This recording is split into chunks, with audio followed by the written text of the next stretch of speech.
Bonjour à tous et bienvenue sur la première chaîne d'actualité quotidienne qui parle de NFT et de jeux blockchain. Et pour ne rien rater, pensez bien sûr à vous abonner à la chaîne.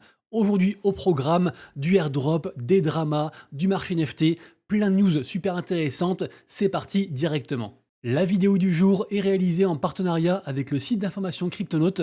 Vous le savez, c'est un site entièrement gratuit et disponible en français, avec dessus tous les jours de l'actu NFT, crypto, finance tradi. Il y a plein de choses différentes, des comparatifs, des guides, les nouveaux projets, les pre-sales, les ICO, les AGO, etc. Le lien sera en description et merci beaucoup à Cryptonautes. Et comme d'habitude, on démarre tout d'abord par un petit récap du marché NFT. Ce récap, vous le retrouverez tous les matins sur mon compte Twitter vers environ 11 h, donc n'hésitez pas à me suivre. Aujourd'hui, Blue Chip Index à 5600 ETH de market cap. Donc ça, je vous le rappelle, c'est l'indicateur de bonne santé des collections NFT les plus capitalisées sur Ethereum. Sentiment de marché à 29 et des volumes depuis hier à 46 millions. Le top 3 des NFT qui ont fait le plus de volume justement depuis hier sont en 1. Encore et toujours Pandora, donc le précurseur de la norme ERC 404, qui par contre est en train de retomber. Le floor price, le prix plancher, est tombé à 5,8 Ether et globalement, la norme ERC 404, la tendance a pas mal diminué depuis plusieurs jours. Elle a même carrément disparu en fait de la catégorie sur CoinGecko. Ils avaient rajouté une catégorie, ils l'ont enlevé. Mais sachez quand même qu'on a un projet assez intéressant qui s'appelle Palette qui devrait être minté cette semaine. Un projet artistique donc sur la norme ERC 404. Ensuite, en seconde position, on a les Bored Ape qui eux aussi sont en train de tomber. Ils sont actuellement à 21,5 Ether. Et on se rappelle bien sûr, j'en ai beaucoup parlé samedi dernier, il se passe des grosses dingueries actuellement sur l'écosystème NFT, donc allez voir la vidéo si vous ne savez pas de quoi je parle. Mais en tout cas, Pudgy Penguins avait dépassé Bored Ape. Pour l'instant, du coup, ils sont retombés à 20,13. Mais si les Bored Ape, qui étaient encore à plus de 22 Ether il y a 2 jours, continuent de descendre, le flip, du coup le dépassement du floor price par les Pudgy Penguins devrait de nouveau arriver. En tout cas, c'est ce qu'on imagine. Et d'ailleurs, en parlant de Bored Ape, j'ai vu des stats affolantes, des chiffres affolants, puisque vous le savez, les Bored Ape appartiennent à un gros groupe qui s'appelle Yuga Labs, qui est donc un des plus gros acteurs de l'écosystème NFT. Et regardez-moi ça, le market cap des NFT Yuga Labs, c'est juste incroyable. C'est donc tout ça, en commençant par les CryptoPunks pour finir par TenKTF, qui est donc le truc le moins capitalisé à l'heure actuelle, pour un total de 2,6 milliards de dollars, donc de NFT. C'est assez fou quand même. Et juste pour terminer sur les Bored Ape, ils ont teasé ça hier. Ça annonce, soi-disant, donc l'arrivée d'un clubhouse à Miami, donc un endroit physique pour les holders Bored Ape. Alors évidemment, là c'est très restreint, mais si jamais les Bored Ape arrivent à récupérer comme ça leur mood de clan VIP et à faire différents clubs, différentes boîtes de nuit, etc., différents restaurants dans le monde entier, ça pourrait être très intéressant, surtout bien sûr si c'est exclusif aux holders des NFT Bored Ape. Je reviens à mon récap du marché et donc en troisième position, parmi les NFT qui ont fait le plus de volume depuis hier, on a Mad Lads qui est vraiment le gros carton sur la blockchain Solana. Mad Lads qui a de nouveau dépassé les 200 sols de floor price, donc qui brise encore une fois un nouvel ATH, un nouvel all-time high, donc avec un prix à 209 sols, c'est assez incroyable. Et d'ailleurs leur exchange Backpack a de nouveau explosé tous les volumes, donc ça fait du coup de Mad Lads une collection entre guillemets d'avenir sur lesquelles on a envie de croire. Pour terminer, le NFT le plus cher vendu depuis hier, c'est le Bored Ape numéro 7681. C'était un trippy, donc avec une fourrure un peu particulière, et il était vendu pour 316 000 $. Ensuite, vous le savez, une des grosses tendances dans le monde des NFT actuellement, c'est ce qu'on appelle le hold to airdrop. Ça consiste en quoi? C'est très simple, juste vous avez un NFT et vous recevez gratuitement sans rien faire des tokens de différents projets parce que ce projet en fait veut être pote avec la collection que vous détenez. Et par exemple, on a vu pas mal de airdrops arriver dans les mains des Pudgy Penguins, également aussi des Mad Lads et pas mal d'autres. Et en fait, il y a une grosse narrative aussi très intéressante, très bullish pour moi, c'est la narrative de l'interopérabilité, notamment côté Layer 0. Layer 0, c'est comme son nom l'indique, c'est un Layer 0 qui vise donc à être un protocole qui est présent sur toutes les chaînes et qui favorise la communication entre ces différentes blockchains. Et du coup, des NFT comme par exemple Pudgy Penguins, qui est compatible avec ça, ou encore Ghostly Goats, c'est super intéressant, ceux qui sont ici, et peut-être que détenir donc ces NFT-là rendra éligible ultérieurement à ces différents airdrops. En tout cas, c'est ce que nous dit ce mec, lisez le tweet, il est très intéressant. Et d'ailleurs, cette tendance hold to airdrop est en partie responsable du gros pump qui s'est opéré sur la collection NFT Sappy Seals, qui est une ancienne collection NFT très intéressante, très OG, des gros builders spécialistes dans les mèmes, et vraiment une très belle communauté. Et donc là, ça a pumpé de 0,7 à quasiment 1 Ether, et notamment, ils ont aussi reçu des airdrops. Donc vraiment, c'est un truc qu'il ne faut pas négliger, il faut vraiment surveiller ça attentivement. Et d'ailleurs, rappelez-vous, demain, donc aura lieu le airdrop de Starknet. Alors, la team a répondu au FUD qui était présent, j'en ai parlé je crois vendredi, parce que beaucoup de gens en fait ont été très actifs et ne vont pas recevoir d'airdrop, et en plus tous les holders de différents NFT ne vont pas recevoir d'airdrop de la part de Starknet.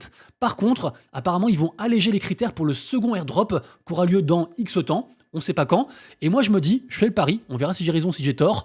Je pense que détenir un NFT Evrail nous permettra d'avoir une partie de ce futur airdrop. En tout cas, j'y crois. Et je rappelle que Evrail, c'est actuellement sur Ether. Et demain, justement, ils vont bridger vers Starknet. Donc, peut-être que c'est le prochain bout de chip de l'écosystème. Je ne sais pas. Je vous rappelle également que beaucoup de devs, dont Abdel de chez Starknet, possèdent une PFP, une image de profil sur Twitter de NFT Evrail. Donc, ça sent bon, j'ai envie de dire. Et d'ailleurs, cette histoire de airdrop, ça me fait penser au projet Memland.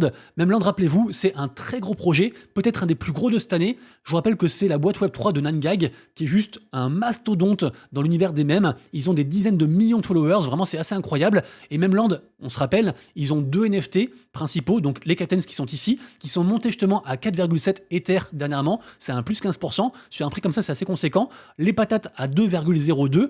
Et ils ont aussi un token, le token Memcoin, ticker Mem, M-E-M-E, qui est actuellement à 0,027 $.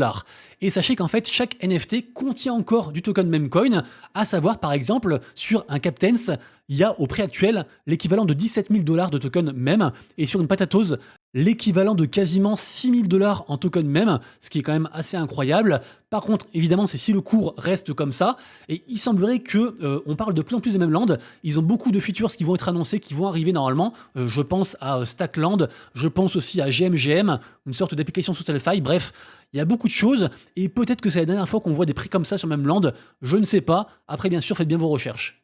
Et pour terminer, 2 infos intéressantes. La première, c'est que Coinbase, donc l'exchange majeur Coinbase, a sorti en fait son rapport, ses résultats en fait de gains divers et variés sur leur expansion, etc.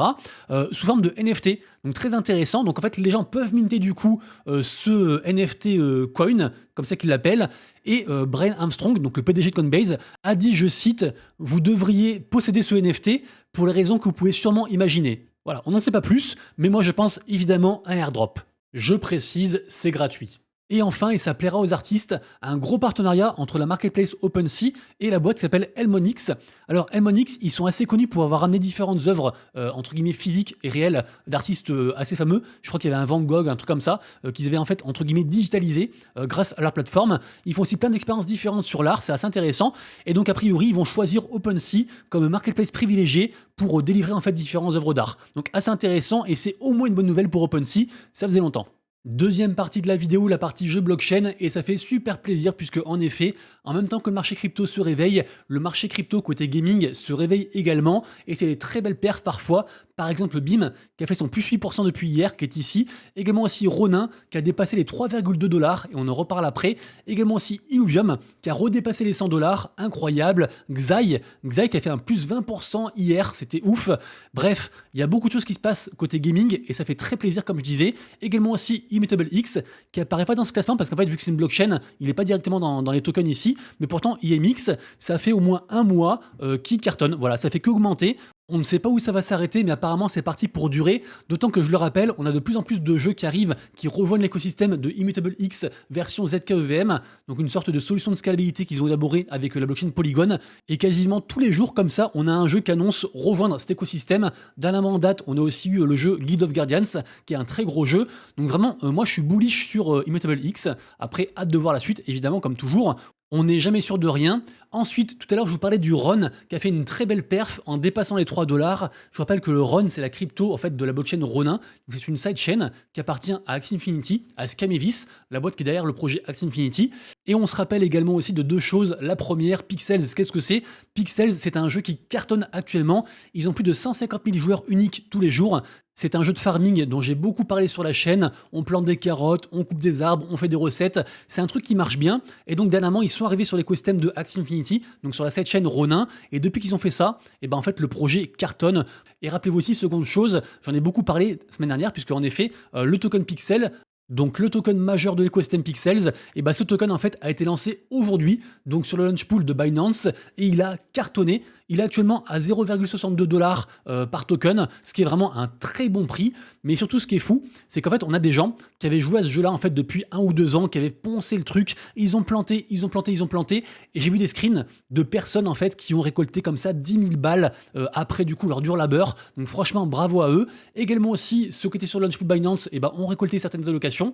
Moi, par exemple, en stackant 10 BNB, j'ai récolté 180 tokens Pixels. Mais figurez-vous, et là vraiment c'est une dinguerie, le truc le plus rentable par rapport à ce projet, c'était pas d'acheter des landes à 0,2 ETH il y a environ 6 mois, 1 an, et elles sont montées genre à 2 ETH, c'était pas de jouer au jeu, c'était tout simplement en fait de stacker du RON sur différents wallets. Imaginez-vous, quelqu'un qui avait stacké un RON, ici là, donc c'est un truc avec différents validateurs, vous stackez un RON, le RON coûte 3 dollars, et vous aviez 180 tokens pixels d'allocation en airdrop. Donc l'équivalent plus ou moins de quasiment 100 balles comme ça pour un RON. Imaginez, vous avez genre 100 wallets avec un RON, incroyable. Et après, bien sûr, donc par wallet, c'était capé comme ça, un RON 183 pixels, 55 RON 675 pixels, 684 RON stackés 2300 pixels, et plus de 8000 RON stackés, et bah quasiment 4000 tokens pixels. Et il y a des gens qui avaient stacké genre 100 RON sur genre 4-5 wallets, et bah franchement, c'est les rois du pétrole, c'est assez impressionnant ce qui s'est passé dessus, et ça explique en partie pourquoi le token RON est monté si haut dernièrement, à 3,2 dollars, parce qu'en fait les gens imaginent que stacker du RON pourrait apporter d'autres récompenses dans le futur. Pourquoi pas le token du prochain jeu qui s'appelle donc Wild Forest, qui est un jeu un peu en mode Clash of Clans, qui marche très bien pour l'instant, enfin qui marche bien, c'est un très bon jeu, mais juste pour l'instant c'est pas encore très hypé. Par contre, ils ont un mint qui arrive pour le 22, donc très bientôt, avec différents prix ici, et aussi un token qui est promis pour un jour, je sais pas quand. Donc peut-être que les gens en fait, en stackant du RON, vont percevoir comme ça en fait plein de tokens de différents projets qui se passent sur Ronin. En tout cas, ce serait sacrément incroyable. Parlons ensuite du drama autour du projet Cross the Edges. Et pourtant, je vous le rappelle, Cross the Edges, moi, c'est un projet que j'aime beaucoup, que je suis depuis très longtemps, bien avant que le jeu sorte. Et j'adore aussi Samy, donc le fondateur. Et Cross the Edges, vraiment, il y a une très belle communauté, beaucoup française, mais en tout cas très belle. Et je rappelle, c'est pas juste un jeu de cartes. Cross the Edges, c'est pas juste un TCG. C'est aussi tout un univers, des bouquins, aussi un MMO aussi qui va sortir très bientôt, des landes aussi qui vont arriver. Bref, c'est énorme. Et là, on va parler spécifiquement du token CTA, du token de Cross the Edges. Puisque en effet, il va y avoir une vente de token CTA prévue pour le 21, donc après-demain. Le truc, c'est que ce token CTA, en fait, devait s'acheter en échange de Prana. Alors c'est toujours le cas, vous inquiétez pas, mais en fait, l'annonce, la confirmation de cet achat de Prana, qui est donc un token in-game dans l'application Cross the Edges, contre donc du token CTA, qui sera donc sur la blockchain échangeable, etc., une crypto normale, et ben en fait, cette confirmation a eu lieu dans la nuit, donc de samedi, genre à 1h du mat, par Samy, donc le fondateur, sur un canal Telegram, où forcément il n'y avait pas grand monde à ce moment-là. Et donc forcément suite à cette confirmation, bah, les gens sont précipités pour acheter donc tout le prana disponible dans l'application CTA, et donc en fait ça a sold out. On ne pouvait plus se procurer du prana dans l'application, tous les bundles ont été vendus, ça a généré quasiment je crois 800 000 balles, c'était vraiment fou. Donc quelques grosses whales, quelques grosses baleines se sont emparées de tout le prana disponible, et quand les gens, entre guillemets normaux, les petites personnes comme vous et moi se sont réveillés le lendemain matin, ils ont donc vu la confirmation qu'on pourrait donc échanger son prana contre le token CTA, sauf que bah, ils pouvaient plus acheter de prana. Ce qui fait qu'en fait il y a plein de gens qui se sont trouvés le bec dans l'eau, en mode bah on est sur le projet depuis très longtemps, et on ne peut pas acheter de prana, et donc on ne pourra pas acheter de token CTA. Et forcément, des gens la commu, beaucoup de personnes ont commencé à râler, ont commencé à FUD en disant c'est pas normal, ça fait déjà plusieurs fois que Samy nous fait le coup, à lâcher comme ça des grosses infos très importantes dans la nuit, et on ne peut pas être tout le temps sur le qui-vive, être tout le temps à l'affût de la moindre info qui va bouleverser le marché. A donc également aussi été reproché la mauvaise communication, également aussi beaucoup de changements de règles survenus dans le jeu dernièrement, également aussi la centralisation du projet, et encore plus avec donc ces whales qui ont mis la main mise sur le prana. Également aussi, enfin bref, plein de choses en fait, un peu tout est ressorti comme ça, en mode on en a marre, on suit le projet, on l'adore, c'est un projet de cœur, le lore est incroyable, mais on comprend plus rien en fait à ce qui se passe, il y a trop de choses qui se passent en même temps. Mais malgré ça, et d'ailleurs certains ont aussi reproché à un fondateur de parler en fait du floor price de ces NFT, malgré ça, Cross the Edges, ça fait des volumes de dingue, ça rend les gens de plus en plus hypés, le floor price, le prix plancher des différents packs de cartes a explosé depuis juin 2022, donc ça semble bien se passer, mais là peut-être qu'on a un tournant majeur, peut-être qu'il devrait encore plus écouter la commu. Si jamais du coup ce projet vous intéresse et cette histoire vous intéresse, allez voir la vidéo qu'a faite Mister Regem sur le sujet. Il détaille plus que moi du coup cette histoire par rapport au sold out donc de token Prana. En tout cas la team a bien réagi Ils ont annoncé que 300 comptes qui sont KYC vont avoir accès à une vente de tokens. Ils pourront acheter jusqu'à 3000 tokens. Ils ont entendu la commu, ils proposent des choses. Après, est-ce que les gens seront contents? J'en sais rien.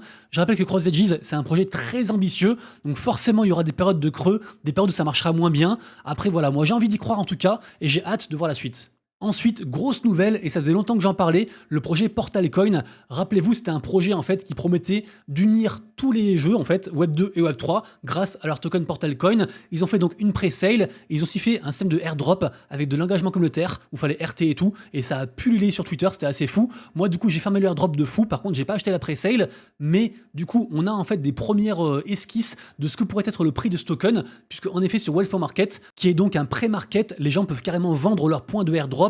Ils peuvent spéculer sur des prochains en fait, projets qui vont sortir. Et donc là, en fait, par rapport à la pré-sale, c'est déjà un x6, puisque le token Portal serait estimé à 0,8 $ par token, ce qui est assez incroyable. Donc forcément, du coup, l'attention est redonnée sur ce projet Portal Coin. Et également aussi, je vous rappelle que le projet qui est ici, donc le projet Crips par Overlord, semble être lié à ce projet Portal Coin. Et ça explique aussi pourquoi ce projet a pumpé dernièrement et a repassé en fait la barre des 3 ETH. Bref, Portal Coin, un très gros projet à suivre qui arrive a priori très bientôt. Et d'ailleurs, petit aparté, alors c'est pas tout le temps vrai, mais le token Pixel était présagé à genre 0,5 $ par token sur Well.market, et quand c'est sorti tout à l'heure sur Binance, c'était effectivement à 0,5, donc c'était assez corrélé, du coup je pense qu'on peut s'y fier avec un peu de recul bien sûr. Ensuite, un autre airdrop que j'attends avec impatience, c'est bien sûr celui de Blast, qui est donc un layer 2. Alors je me répète, mais c'est un layer 2 qui est fait donc par les mêmes mecs qu'on fait Blur, qui est donc la première marketplace NFT en termes de volume. C'est également aussi backé par Paradigm. Pour l'instant, il y a 1,7 milliard de TVL de total value lock bloqué sur le projet. Donc ça veut dire 1,7 milliard de dollars sur ce projet-là. C'est plus de 130 000 utilisateurs. Il y a plein de projets qui arrivent dessus. Bref. Et là, je voulais vous parler du projet YOLO Games, qui est donc un projet gaming sur Blast, qui est soutenu par LuxRare, la grosse plateforme qui est soutenue elle-même par différentes baleines, dont Dingaling, dont je parle beaucoup. LuxRare, c'est vraiment c'est un géant dans le monde des NFT. C'est pas autant que Blur, OpenSea, tout ça, mais ça reste vraiment un géant. Et donc, YOLO Blast, c'est donc un projet gaming pour les DJs, où a priori on pourra parier beaucoup pour gagner beaucoup, ou tout perdre, vraiment un truc full DJen. Le projet YOLO est de plus en plus hypé, et donc si vous vous intéressez à Blast, c'est ce genre de projet qu'il faut surveiller en premier, avec aussi je pense de Blast Penguins, donc une collection NFT que j'aime beaucoup aussi, qui va arriver sur cet écosystème. Attention si vous êtes sur des jeux faits par le développeur coréen Waymade, comme par exemple Mirror, qui est un truc qui marche très bien, c'est vraiment une grosse boîte Waymade. Ils ont d'ailleurs aussi une crypto qui s'appelle Wemix, qui est ici, et en fait Waymade est sous enquête, apparemment il y a des trucs un peu louches, notamment dû, je cite, à des allégations de bénéfices injustes et de contournement potentiel des réglementations exigeant que les fournisseurs de services d'actifs virtuels s'enregistrent. Donc affaire à suivre, mais si vraiment l'enquête finit mal, ça pourrait forcément impacter le token Wemix, donc attention à nous. Nous arrivons à la fin de la vidéo, j'espère que vous avez aimé. C'est le cas, pensez au petit pouce en l'air. Désolé, j'étais crevé, donc j'espère que la vidéo était assez audible. J'ai fait de mon mieux, mais là je suis éclaté. En tout cas, on se quitte comme toujours bien sûr avec les NFT à surveiller, à la fois les mints et les collections qui peuvent beaucoup bouger. 2 collections que je surveille particulièrement aujourd'hui, c'est bien sûr Way to Gods, ça a été minté du coup aujourd'hui. Je crois que c'est à 0,09 ETH à l'heure où on se parle, et c'était très hypé. Et également aussi la collection qui s'appelle The Buns. J'en ai parlé plusieurs fois. Franchement, l'art est assez incroyable, ça fait beaucoup penser aux petits Penguins. Et mine de rien, jour après jour, c'était à 0,03 quand j'en ai parlé, je crois, il y a 4-5 jours. Après, c'était à 0,04. Et chaque jour comme ça prend 0,01. Donc je suis ça avec attention. Je vous souhaite une excellente soirée. On se retrouve demain pour la prochaine vidéo. Et d'ici là, bien sûr, prenez soin de vous, de proches et de vos wallets. C'était Monsieur Rabbit, des bisous. Ciao.